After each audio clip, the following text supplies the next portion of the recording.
திரு ஓ பன்னீர்செல்வம் சொல்றாரு, அதிமுக நிர்வாகிகள் தங்கிட்ட பேசிட்டு இருக்காங்க, தொடர்புல இருக்காங்க அப்படின்னு. அது உண்மையா இருக்க வாய்ப்பு இருக்கா?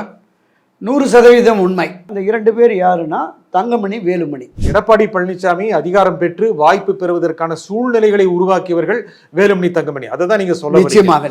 முதல் தர்ம யுத்தத்தை தோற்கடித்தவர்கள் திரு ஓ பன்னீர்செல்வத்துடைய முதல் தர்ம யுத்தத்தை தோற்கடித்தவர்கள் தங்கமணி, வேலுமணி. முதல் தர்ம யுத்தத்தை முடிவுக்கு கொண்டு வந்தார்கள், தோற்கடிக்கல. அதனுடைய நீட்சியாக இவர்கள் பேசிக் கொண்டிருக்கிறார்கள். திரு ஓபிஎஸ் மட்டும் இல்ல, திருமதி வி கே சசிகலா அவர்களிடமும் இவர்கள் பேசிக் கொண்டிருக்கிறார்கள். எடப்பாடி தான் இன்று ஒருமித்த தலைவர், மறுக்க முடியுமா? அதிமுக வரலாற்றில் புரட்சி தலைவர் எம்ஜிஆர் காலத்திலேயே இந்த பிளவுகள் பிரிவுகள்லாம் வந்திருக்கு. எடப்பாடிக்கு ஒரு மறு சிந்தனை, மாற்று சிந்தனை வர வேண்டும். வர வைப்பார்கள்.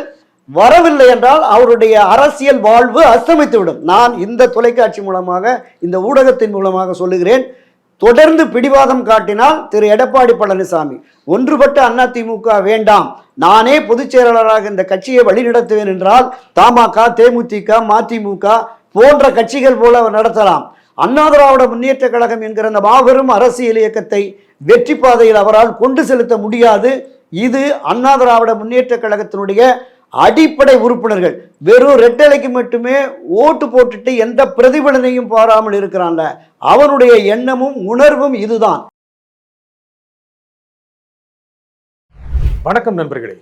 அதிமுக நிர்வாகிகள் பன்னீர்செல்வத்துடன் பேசுகிறார்களா? இதனால் பயன் விளையுமா? இதை பற்றி பேசுவதற்காக பத்திரிகையாளர் திரு துரை கருணா இங்கு வந்திருக்கிறார். வணக்கம் திரு துரை கருணா. வணக்கம் சகோதரா. திரு ஓ பன்னீர்செல்வம் சொல்றாரு, அதிமுக நிர்வாகிகள் தங்கிட்ட பேசிட்டு இருக்காங்க, தொடர்புல இருக்காங்க அப்படின்னு. அது உண்மையா இருக்க வாய்ப்பு இருக்கா? 100% உண்மை. அண்ணா திராவிட முன்னேற்ற கழகத்தில் பயணித்து கொண்டிருக்கிற மூத்த முன்னணியினர் 2 பேர், அவர்கள் தொடர்ந்து அவரோட தொடர்பு இருக்கிறாங்க. அந்த 2 பேர் யாருன்னா தங்கமணி, வேலுமணி. ஏற்கனவே முதல் தர்ம யுத்தத்தை முடிவுக்கு கொண்டு வந்ததில் இந்த 2 பேருடைய பங்களிப்பு இருக்குது. நம்ம அது வெளிப்படையாகவே அவர்களும் சொன்னாங்க, இவங்களுமே சொன்னாங்க, அது பார்த்தோம். இப்போ 2ஆம் தர்ம யுத்தத்தையும் முடிவுக்கு கொண்டு வருவதற்கான அந்த முன்முயற்சியை 6 பேர் கொண்ட குழு எடுத்துகிட்டு இருக்காங்க. அந்த 6 பேரில் 2 பேர் தான் திரு தங்கமணி, திரு வேலுமணி அவர்கள். மக்களுக்கு இப்போது பார்க்கின்ற பார்வையாளர்கள், நீங்க முதல் கேள்விக்கான பதிலேயே பல விஷயங்கள் நீங்க சொல்லிட்டு, முக்கியமாக முதல் தர்ம யுத்தம் 2017 பிப்ரவரி மாதம் முதல் வாரத்தில் திரு ஓ பன்னீர்செல்வம் நடத்திய தர்ம யுத்தம். திருமதி சசிகலா முதலமைச்சர் ஆவதற்கு தடை ஏற்படுத்த வேண்டும், இவரை முதலமைச்சர் பதவியில் நீக்கியதற்கு எதிர்ப்பு தெரிவிக்க வேண்டும் அப்படிங்கிறதுக்காக மெரினா கடற்கரையில் செல்வி ஜெயலலிதா கல்லறையில் வந்து அவர் தர்ம யுத்தம் செஞ்சாரு. அந்த சமயத்துல திருமதி சசிகலா சிறைக்கு போக வேண்டிய ஒரு சூழல் நேர்ந்த போது திரு எடப்பாடி பழனிசாமி அதிகாரம் பெற்று வாய்ப்பு பெறுவதற்கான சூழ்நிலைகளை உருவாக்கியவர்கள் வேலுமணி, தங்கமணி. அதை தான் நீங்க சொல்ல. முதல் தர்ம யுத்தத்தை தோற்கடித்தவர்கள் திரு ஓ பன்னீர்செல்வத்துடைய முதல் தர்ம யுத்தத்தை தோற்கடித்தவர்கள் தங்கமணி, வேலுமணி. அவர்கள் இப்பொழுது ஓ பன்னீர்செல்வத்துடைய வெளியில் இருக்கிறார், அவர் இணக்கமாக போவதற்கு, கட்சியில் வருவதற்கு முயற்சி செய்யறாங்க அப்படின்னு நீங்க சொல்றீங்க. பார்வையாளருக்கு புரிஞ்சுக்கிறதுக்கு அந்த விளக்கம் கொடுங்க. முதல் தர்ம யுத்தத்தை முடிவுக்கு கொண்டு வந்தார்கள், தோற்கடிக்கல. முடிவுக்கு கொண்டு வந்தார்கள். அந்த முடிவுக்கு கொண்டு வந்தால் மட்டுமே அண்ணா திராவிட முன்னேற்ற கழக ஆட்சியை காப்பாற்ற முடியும் என்கிற நெருக்கடி இருந்ததால், அந்த நெருக்கடியில் இருந்து கிட்டத்தட்ட 32 ஆண்டுகளுக்கு பிறகு ஆட்சி கட்சியை மீண்டும் ஆட்சி கட்சி என்கிற நிலைப்பாட்டை செல்வி ஜெயலலிதா உருவாக்கி இருந்ததால் அதை நாம் இழந்துவிடக்கூடாது என்பதற்காக திரு ஓபிஎஸ் ஆதரவு நிலைப்பாட்டில் இருந்த அந்த 11 எம்எல்ஏக்களுடைய ஆதரவு இருந்தால் மட்டுமே ஆட்சியை கொண்டு செலுத்த முடியும் என்கிற நிலையில் இவர்கள் இருவரும் மரியாதைக்குரிய திரு ஓபிஎஸ் அவர்களை சந்தித்து பேச்சுவார்த்தை நடத்தி ஒரு இணைப்பை நடத்தினார்கள். மீண்டும் 2024 ஏற்பட்ட அந்த மிகப்பெரிய தோல்வி என்பது அண்ணா திராவிட முன்னேற்ற கழகத்தினுடைய 52 ஆண்டுகால அரசியல் வரலாற்றில் இல்லாத பெரிய சரிவு, பின்னடைவு என்பதால் பிரிந்து கிடக்கும் சக்திகள் மீண்டும் ஒன்றிணைந்தால் மட்டுமே கட்சி வளர்ச்சி பாதையை நோக்கி செல்லும், தேர்தலில் வெற்றி பெற முடியும் என்கிற எண்ணமும் உணர்வும். நாம் கடந்த பல பதிவுகளில் பேசின மாதிரி அடிப்படை உறுப்பினர்களிலிருந்து தலைமையின் முன்னணி நிர்வாகிகள் வரையிலுமே அந்த கருத்தாக்கம் ஏற்பட்டு அதனுடைய விளைவாக அவர்கள் ஒரு 6 பேர் கொண்ட குழு, நம்ம ஏற்கனவே அதை சொல்லியிருக்கிறோம். திரு செங்கோட்டையன், திரு நத்தம் விஸ்வநாதன், திரு தங்கமணி, திரு வேலுமணி, திரு கே.பி. அண்ணாமலை, சி.வி. சண்முகம், இந்த 6 பேர் கொண்ட குழுவினர் பேசி அது கடந்த 2-3 வாரங்களாக அது தொடர்பாக விவாத களங்களில் போயிட்டுருக்கு. இந்த 6 பேரில் ஒருவர் கூட மறுக்கலை. இப்போது இல்லையே மறுக்கவே நீங்க சொல்றீங்க நாங்க விவாதம் நடத்துறோம், எடப்பாடி பழனிசாமி பார்த்து நாங்க கருத்துக்களை சொன்னோம், நிர்பந்தம் கொடுத்தங்கிறது ரெண்டாவது, கருத்துக்களை சொன்னோம் அப்படின்னு சொல்லலையே. அப்படி இருக்கும்போது ஏன் மறுக்கலைங்கிறத நம்ம கேள்வி எழுப்பணும். இல்ல ரெண்டு பேர் மறுக்கிறாங்கல்ல, திரு டி ஜெயக்குமாரும் ஆர்பி உதயகுமாரும் இவர்களுக்கு ஒருபோதும் இடமில்லை, மிக கடுமையான விமர்சனங்களை முன்வைக்கிறாங்கல்ல. இந்த 6 பேர், இந்த முக்கிய நிர்வாகிகள் 6 பேர் திரு எடப்பாடி பழனிசாமியினுடைய அரசியல் வாழ்வுக்கு துணை நின்றவர்கள். இன்றைக்கு அவர் பொதுச் செயலாளராக இருப்பதற்கு மிக முக்கிய தூண்களாக இருந்தவர்கள் இந்த முன்னணியினர்.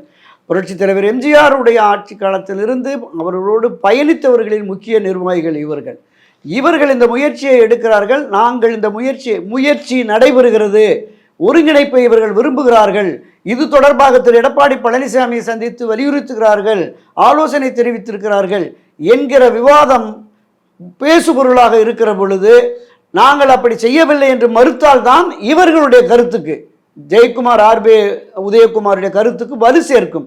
ஆனால் அவர்கள் இதுவரையிலும் எதுவும் சொல்லவில்லை. ஆனால் நடைபெற்று கொண்டிருக்கிறது.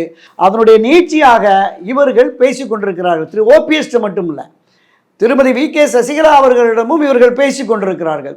இந்த திரு தங்கமணி, திரு வேலுமணி அவர்கள் பொறுமையாக இருங்க, நிச்சயம் நல்லதே நடக்கும் என்கிற அந்த தகவலை, பேச்சுவார்த்தை நடக்குது அப்படிங்கிறது தான் 100க்கு 100 உண்மையான தகவல் தான். வெளியே தகவல்கள் இந்த 6 பேர் முயற்சி பண்ணாங்க, திரு எடப்பாடி பழனிசாமியை பார்த்தாங்க அப்படிங்கிறது. இந்த மாதிரி தகவல் வரும்போது செய்தியாளர்களை சந்திப்பது யாருன்னா திரு டி ஜெயக்குமாரும் திரு மதுரை சேர்ந்த முன்னாள் அமைச்சரும் அவரு தான் பேசுறாரு. அவங்க 2 பேரும் மறுக்கிறது நியாயம் தானே?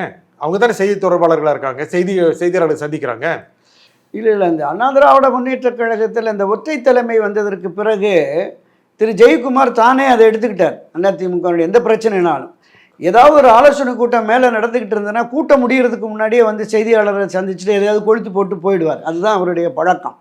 ஒவ்வொரு நாளும் அவர் வீட்டு வாசலில் ஒரு 4 கேமராமேன் நிற்பாங்க. வெளியில் வந்த உடனே அது ஒரு மேனியா ஆகிப்போச்சு அவருக்கு. அதனுடைய விளைவாக இந்த விஷயத்தை சொல்கிறார். இதில் நான் திரு எடப்பாடி பழனிசாமிக்கு தெரியாமல் இவங்க பேசலை, வாய்ஸ் ஆஃப் எடப்பாடிங்கிற மாதிரி தான் ஜெயக்குமாரை இன்னும் சொல்லிட்டு இருக்காங்க. திரு ஆர்பி உதயகுமாரும் தென் மாவட்டங்களில் அவரும் ராஜன் செல்லப்பாவும் அடிக்கடி அவர்கள் இந்த ஊடகவியலாளர்களுடைய நட்பின் அடிப்படையில் அவர் கூப்பிட்ட உடனே வந்துடுவாங்க எல்லாருமே. அவங்க இது மாதிரி விஷயத்தை சொல்லிடுவார். திரு ஆர்பி உதயகுமாரனுடைய மனச்சாட்சியை பேச விட்டால் தெரியும். நீங்கள் அதிகபட்சமாக திருமதி வி கே சசிகலா காலில் விழுந்து ஆட்சியும் கட்சியும் நீங்கள் தலைமை ஏற்கணும், பெருமதிப்பிற்குரிய சின்னமானு 100 முறை சொல்லி அவர் நீங்கள் தான் ஆட்சியும் கட்சியும் நடத்தணும் என்று சொன்னதில் முன்னணியில் நிற்பவர் திரு ஆர்பி உதயகுமார். அவர் இந்த சமுதாயத்தைச் சேர்ந்தவர் என்பதால் பல லட்சக்கணக்கான இவரை விட திறமையசாலிகள், இவரை விட அனுபவமிக்கவர்கள், இவரை விடவும் கட்சியில் பாடுபட்டவர்கள் இருந்தும் இந்த அடையாளம் ஒன்றுதான் அவரை இந்த நிலைமைக்கு கொண்டு வந்தது. அதற்கு பின்னணியில் இருந்தவர்கள் திருமதி சசிகலா குடும்பத்தினர் தான். ஆனால் இன்னைக்கு அவர் சொல்றார் அந்த சமுதாயத்துக்கு எதுவுமே செய்யலை. நீங்க அதிமுக என்பதே முக்குலத்தோர் கட்சி என்று பேசப்பட்ட சூழலில் நேரடியாக சொன்னா அதிமுக தேவர் கட்சின்னு அப்படிங்கிற அந்த சூழல்ல இவரும் அந்த ஹோதாவில் தான் இவர் அந்த பதவி பொறுப்புக்கு வந்தார்.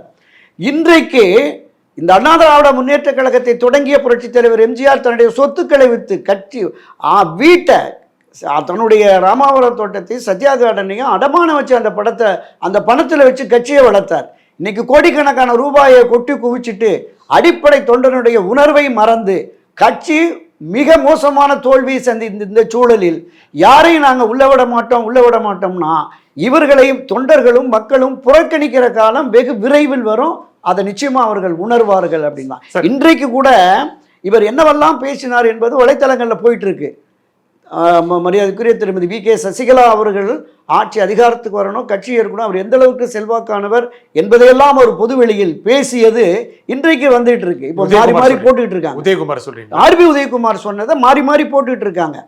அன்று எப்படி பேசினார், இன்று எப்படி பேசினார், அந்த சினிமா டயலாக்கெல்லாம் அது வேற வாயி இது நார வாயிங்கிற மாதிரிலாம் போட்டு வந்துகிட்டு இருக்கு. எனவே அரசியலில் இந்த நிலைப்பாடு கட்சி முக்கியம், அதுதான் தனி மனிதனுடைய வளர்ச்சி என்பதும் தனி மனிதனுடைய பொறுப்புகள் பதவிகள் என்பதும் தாண்டி கட்சி முக்கியம், கட்சியினுடைய வெற்றி முக்கியம் என்பதை கருத்தில் கொண்டு உதயகுமார் போன்றவர்கள் பேச வேண்டும் என்பதுதான் கட்சியினுடைய முன்னணியினுடைய கருத்துக்களாக இருக்கிறது. இல்லை, முக்கிய பொறுப்பு இருக்கிறாரு சட்டப்பேரவை எதிர்க்கட்சி தலைவர் உதயகுமார் அண்ட் ஜெயக்குமார் செய்தி தொடர்பாளர் இருக்கிறாரு. நீங்கள் சொன்ன மாதிரி திரு எடப்பாடி பழனிசாமியுடைய குரலை எதிரொலிக்கிறார்கள். திரு எடப்பாடி பழனிசாமி கட்சியுடைய பொதுச் செயலாளர், மிகப்பெரிய கட்சியுடைய பொதுச் செயலாளர். அது முழுக்க முழுக்க அஃபிஷியலாக தானே நடக்குது. நிச்சயமாக திரு எடப்பாடி பழனிசாமி பொதுச் செயலாளர் மாற்று கருத்து இல்லை. ஆர்பி உதயகுமார் எதிர்க்கட்சி துணைத் தலைவராகலாம் அடிச்சு பிடிச்சி வாங்கி வந்து உட்காந்துட்டார், அதுலேயும் எந்த மாற்று கருத்தும் இல்லை. ஜெயக்குமாரும் இவர்களை தாண்டி இந்த 2,06,00,000 பேர் சொன்னாங்கல்ல, 2 கோடிக்கு மேலே இந்த மாதிரி தகுதி படைத்தவர்கள் இருக்காங்க சார் அதிமுகவில். இவங்களுக்கு வாய்ப்பு கிடைச்சதுங்கிறதுனால மீடியாவில் போயிட்டு கட்சி ஒரு அதல பாதாளத்துக்கு போகிற சூழலில் பிரிந்து கிடக்க. நான் சொல்கிறேன், ஒரு ஊருக்கு 10 ஓட்டு, ஒரு தொகுதிக்கு 1000 ஓட்டு இவங்களுக்கு திரு ஓபிஎஸ் திரு இபிஎஸ் தினகரன் அவர்களுக்கு இருக்காதான்? நிரூபிச்சுட்டாங்க. 3,50,000 லட்சம் ஓட்டு வாங்கியிருக்காரு சார். வெறும் பலாப்பழ சின்னம் 12 நாளில் போய் அவருடைய தேனி தொகுதியை விட்டுட்டு ராமநாதபுரத்தில் போய் 3,50,000 லட்சம் வாக்குகள் வாங்கின ஒருத்தர் யாருமே இல்லை அப்படின்னு. இன்றைக்கி 82 மாவட்ட செயலாளர், தமிழ்நாடு முழுவதும் கிட்டத்தட்ட 1,16,000 பேர் நிர்வாகிகள் போட்டிருக்காரு சார். கிளைக்கழகத்திலிருந்து இந்த 12,600க்கும் மேற்பட்ட அந்த கிராமத்தினுடைய வருவாய்த்துறை அந்த கிராம செயலாளர்கள் என்று அதற்கு கீழே இருக்கிற கிட்டத்தட்ட 1,16,000 கிளை அமைப்புகளில் போட்டிருக்காரு.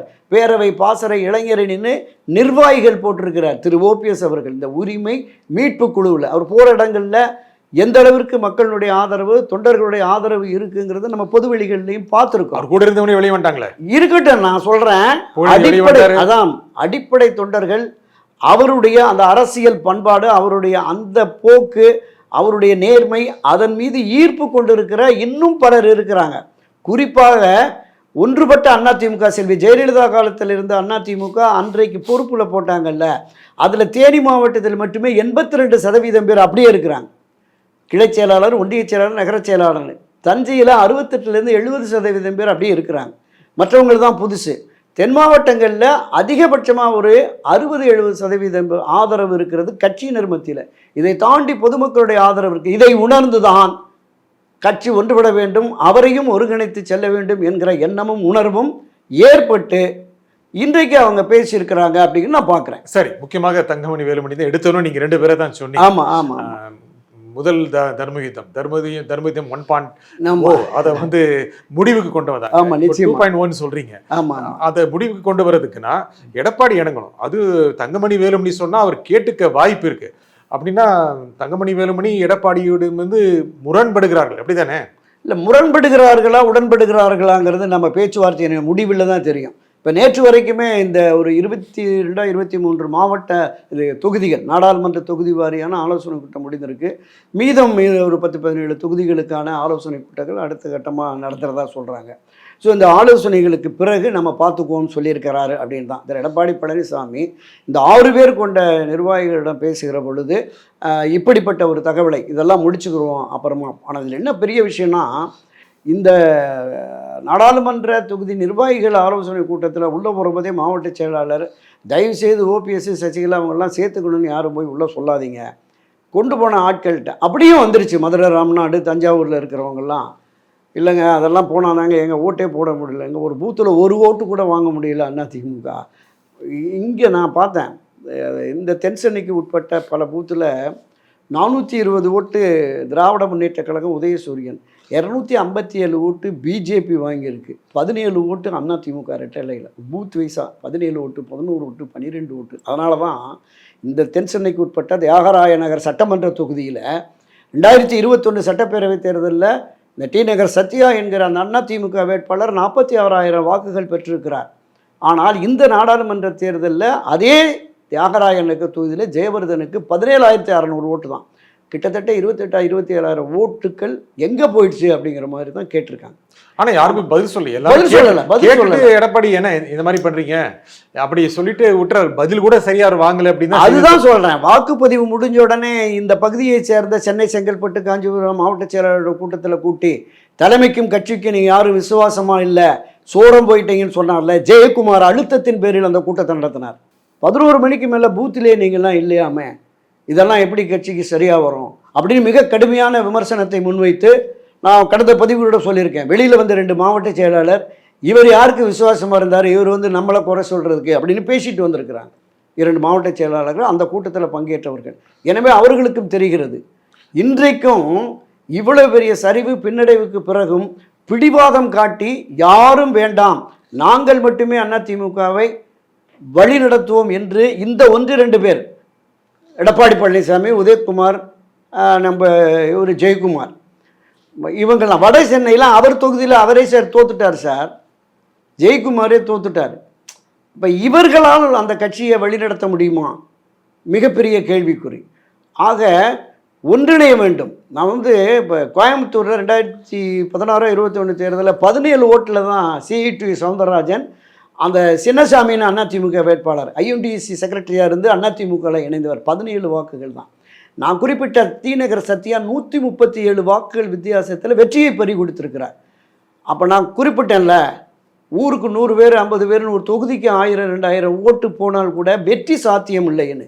நீங்கள் நம்ம கோடிகளை தாண்டி நாங்கள் வாக்குகள் வாங்கிட்டோம், இந்த 2 கோடியும் 2026 எங்களுக்கு வந்துடும், ஆட்சி அதிகாரத்திற்கு வருவோம் என்பது வெறும் பகல் கனவு, காணல் நீராக முடிந்துவிடும். ஆனால் அந்த கூட்டங்கள் நீங்கள் சொன்னீங்க, உள்ள போகிறவங்களையே OPS சேர்த்துக்கிட்டு பேசாதீங்க அப்படின்னு சொன்னார்.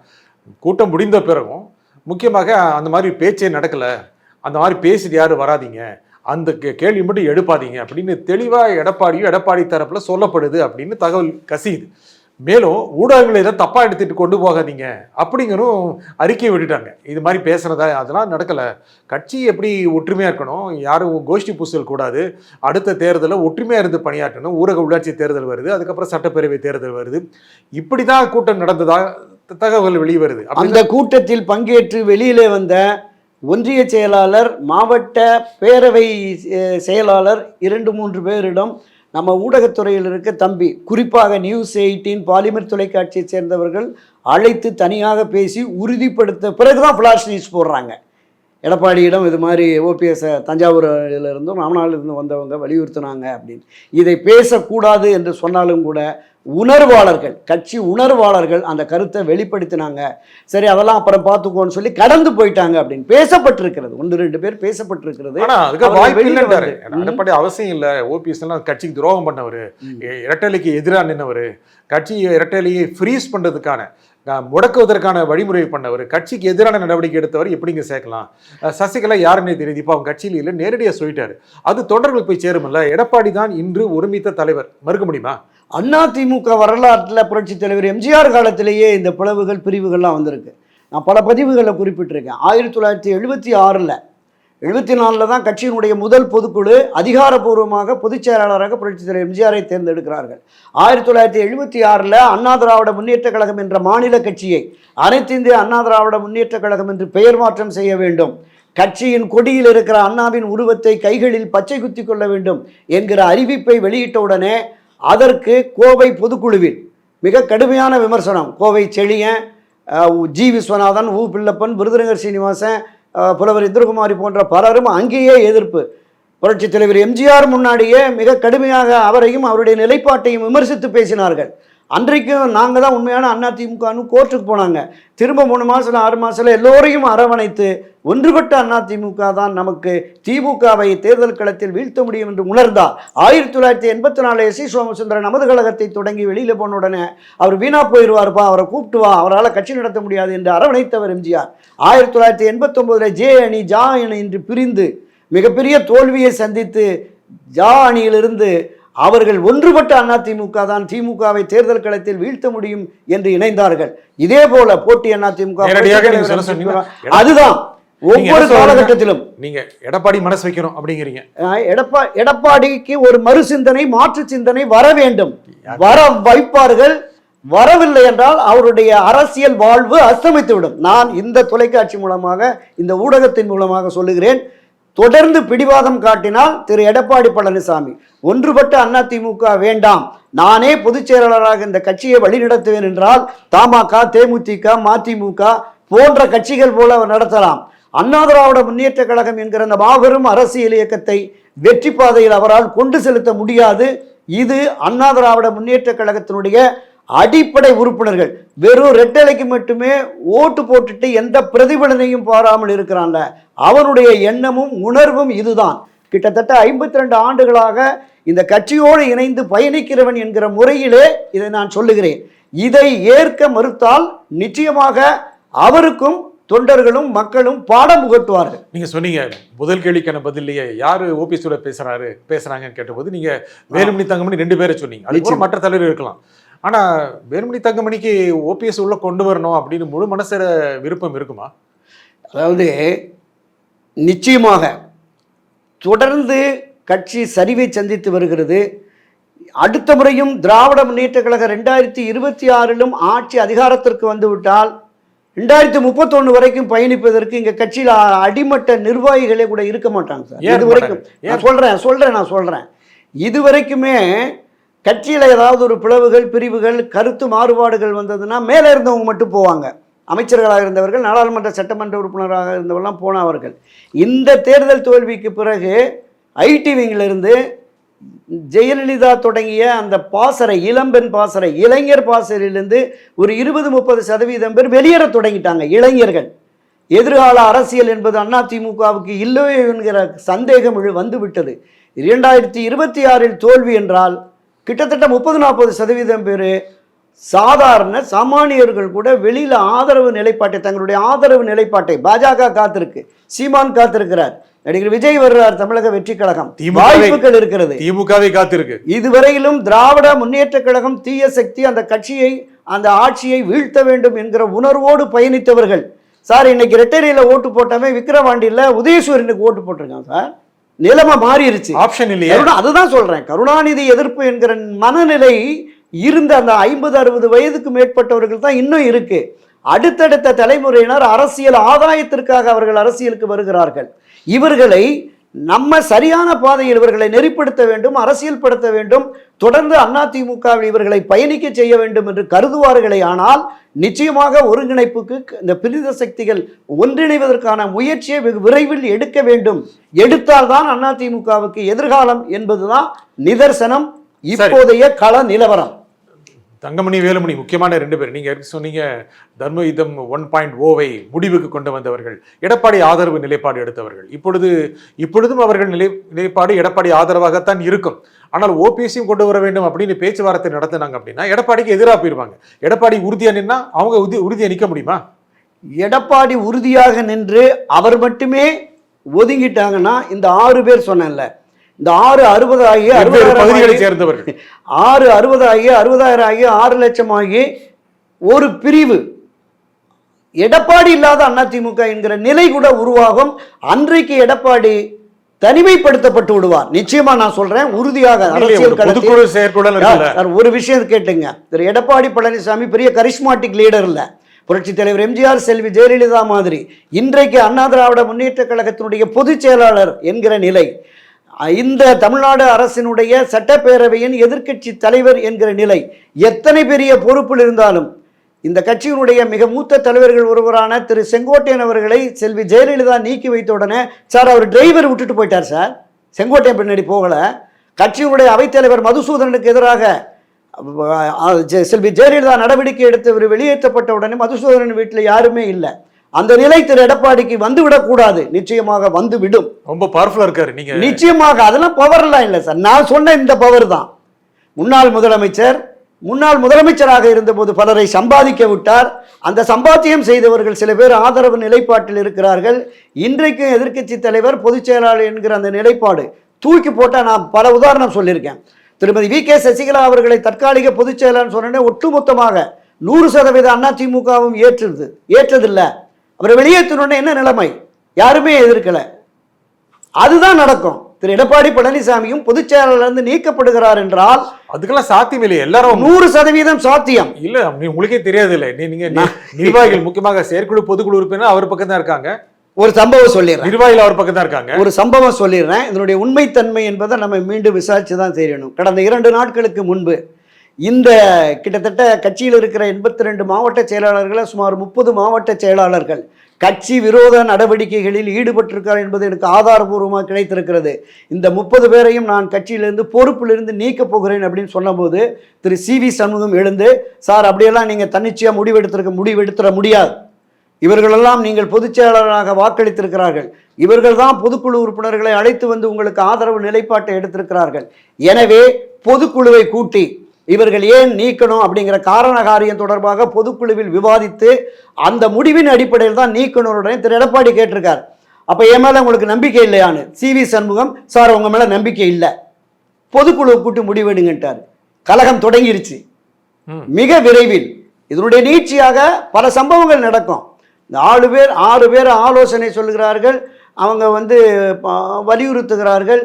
ஒரு நெருக்கடி வருகிற பொழுது அவரும் தன் நிலையை உணர்ந்து கட்சியினுடைய எதிர்காலம் கருதி, நான் தனிப்பட்ட முறையில் திரு எடப்பாடி பழனிசாமி மீது நமக்கு எந்த வருத்தமும் இல்லை. அவரும் அடிப்படையிலிருந்து கிளை செயலாளரிலிருந்து கொஞ்சம் கொஞ்சமாக வளர்ந்து பெரிய அளவுக்கு வந்துட்டார். இன்றைக்கு அவரை முதலமைச்சராக்கி அழகு பார்த்தது அதிமுக, கட்சியினுடைய பொதுச் செயலாளராக்கி அழகு பார்த்தது அதிமுக. அந்த அதிமுகவினுடைய எதிர்காலம் பாழாகிவிடும், மிகப்பெரிய சரிவை பின்னடைவை சந்தித்து விடும் என்கிற பொழுது தன்னுடைய சுயநலத்திற்காவது, தன்னை உயரத்திற்கு கொண்டு வந்த அந்த கட்சி நன்றாக இருக்க வேண்டும் என்பதற்காகவாவது திரு எம்ஜிஆர் அவர்களையும் செல்வி ஜெயலலிதா அவர்களையும் மிக கடுமையாக விமர்சித்தார். நாரச நடையில் விமர்சித்தவர்கள் எல்லாம் அரவணைத்தவர் மரியாதைக்குரிய அந்த தலைவர்கள். சொல்லுங்க. பன்னீர்செல்வம் சொல்றாரு இல்லையா, இவங்க எல்லாம் பேசுறாங்க அப்படின்னு. நீங்க ரொம்ப விரிவா யார் யார் பேசுறாங்க, என்னென்ன பேசுறாங்க அப்படின்னு. ஆனா பன்னீருக்கே ஒரு பொறுப்பு கிடைக்குமா, ஒரு இடம் கிடைக்குமா அப்படின்னு சந்தேகம் இருக்கும் பொழுது பன்னீர் கொஞ்சம் மிகைப்படுத்திக்கிறாரோ, இவங்கெல்லாம் எங்கிட்ட பேசுறாங்க அப்படின்னா நம்ம இந்த மாதிரி ஊடகங்களை விவாதிச்சா பன்னீருக்கு ஆதரவா உள்ள இருக்காங்க அப்படிங்கிற ஒரு சித்திரத்தை ஏற்படுத்த பன்னீர் முயற்சி செய்கிறாரோ? இல்லை, மரியாதைக்குரிய திரு ஓபிஎஸ் அவர்களை பொறுத்தளவில் தேவையற்று எந்த விஷயத்தையுமே வெளியில் சொல்ல மாட்டார். நீங்கள் அவருடைய கடந்த கால வரலாறுகளையும் அரசியல் பயணத்தையும் அவர் எந்த விதத்திலையும் ஒரு தவறானதை அல்லது தேவையற்றதை, உண்மைக்கு மாறான பொய்யான தகவல்களை ஒருபோதும் இல்லை. கிட்டத்தட்ட நான் 1996 அவர் பெரியகுளம் நகரசபை தலைவராக இருந்த காலம் தொட்டு நான் அறிந்தவன்.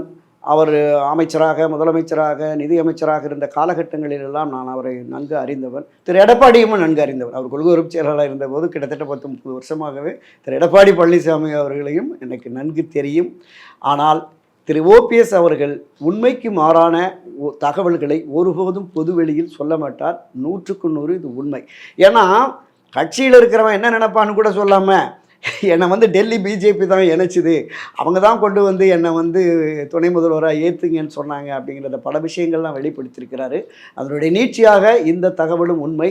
தன்னை மிகைப்படுத்திக் கொள்ள வேண்டும் என்று அவர் ஒருபோதும் கருதி இல்லை. இன்றைக்கி என்ன சொல்கிறார், கட்சி முக்கியம், கட்சியை ஒன்றுபடுங்கள், எனக்கு எந்த பொறுப்புமே வேண்டாம் அப்படின்னார். அப்படி பொறுப்பை விட்டுட்டு யாரும் அவங்க பண்ண மாட்டாங்க. ஒருபோதும் இல்லை. அவர் தனிப்பட்ட முறையில் எப்போதுமே குடைச்சல் கொடுக்கறதே இல்லை சார். கட்சி முக்கியம், கட்சி முக்கியம். நான் பல பதிவுகளில் சொல்லியிருக்கிறேன். தன்னுடைய சொந்த தம்பி, உடன் பிறந்த தம்பி, அவனை நீக்கணும்னு கையெழுத்து கேட்குறாங்க, கையெழுத்து போட்டு கொடுக்குறாரு. கட்சியில் இருக்கிற அன்வர் ராஜா போன்ற மூத்த தலைவர்கள், புகழேந்து போன்ற அவருடைய தீவிர ஆதரவாளர்களையும் வெளியேற்றணும். என்ன காரணம், பிஜேபிக்கு எதிராக பேசிட்டாங்க. இன்றைக்கி அந்த பிஜேபிக்கு எதிராக இவர் வந்துட்டார். இவரை யார் நீக்கிறது, யார் நீக்கிறது இவரை? அந்த நிலைப்பாட்டிலிருந்து அன்றைக்கு ஒரு ஒரு தகவல், ஒரு கருத்து என்கிற போது கூப்பிட்டு எச்சரிக்கை பண்ணியிருக்கலாம். வெளியேற்றுங்கிற போது ஒருங்கிணைப்பாளர்கள் முன்னாடி கையெழுத்து போட்டு கொடுத்தார்.